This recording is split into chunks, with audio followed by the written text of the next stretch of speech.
Been stuck on the same number of pull-ups for what feels like forever? You're putting in the work, you're getting on the bar, but that number just won't budge. It's one of the most frustrating feelings in the gym. And I'll bet it's not because you're weak. It's because you're wasting your reps. You're probably making tiny mistakes, like using a weak grip or swinging your body, which means you aren't actually training your back to get stronger. But what if I told you 3 simple adjustments could change everything?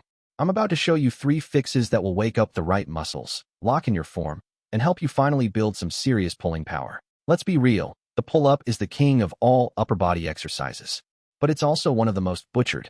Too many people turn it into a sloppy, arm-focused movement that just kills their progress and puts a ton of stress on their joints. The goal isn't just to flop your chin over the bar, it's to do it by building real strength in your back. In this video, I'm going to break down the 3 most important technique fixes you need to make. We're going to fix your grip, lock in your body tension, and finally teach you how to fire up your lats. If you can master these, you won't just do more pull-ups, you'll do them with the kind of power and control that builds a truly strong upper body. The first mistake I see all the time is a weak, passive grip. A lot of people just hang from the bar like a sack of potatoes. This kind of grip puts way too much of the focus on your biceps and severely limits how strong you can be. Your forearms and biceps get fried long before your huge back muscles even get a chance to do the real work. If you always feel your arms giving out first on pull-ups, this is you. So, the fix is to switch to an active grip. First, get your hands just outside of shoulder width. Too narrow, and you're all arms. Too wide, and you can put your shoulders in a bad spot. Once you're set, wrap your thumb all the way around the bar. This isn't just for safety. It gives you way more stability and lets you produce more force. Now, here's the game changer. I want you to imagine you're trying to crush the bar in your hands. Squeeze it as hard as you possibly can.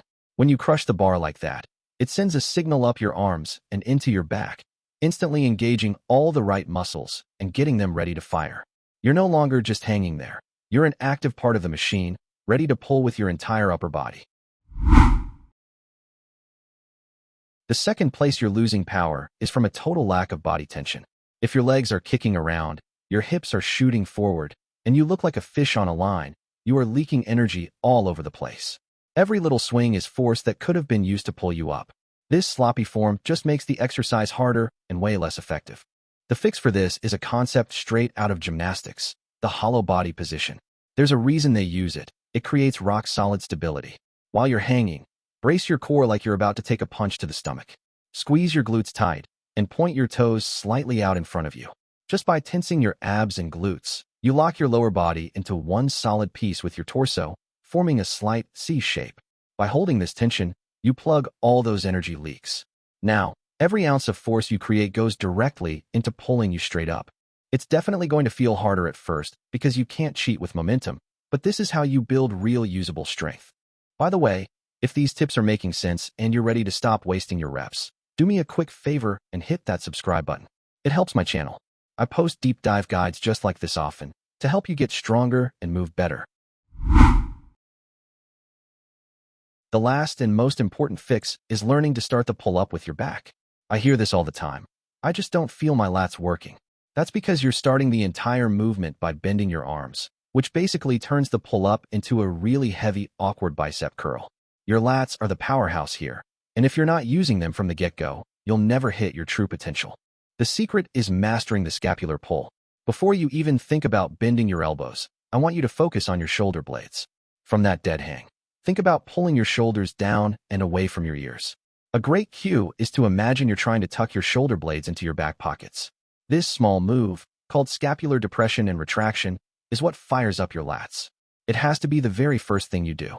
Only after you've set your shoulders and engaged your back, do you then drive your elbows down toward the floor to pull your chest to the bar. This makes sure your lats are doing the work from start to finish. Alright, let's recap the 3 fixes that are going to level up your pull-up game. First, get an active grip, thumb wrapped, and crush that bar. Second, create full body tension with a hollow body hold. Squeeze your core and glutes. And third, start every single rep with your back by pulling your shoulder blades down before you bend your arms. Stop just going through the motions and hoping for the best. Take these cues with you to your next workout. Focus on quality over quantity. I promise you, if you really work on these fixes, you will feel a huge difference in your power and control. You'll finally start building that strong, capable back you've been training for.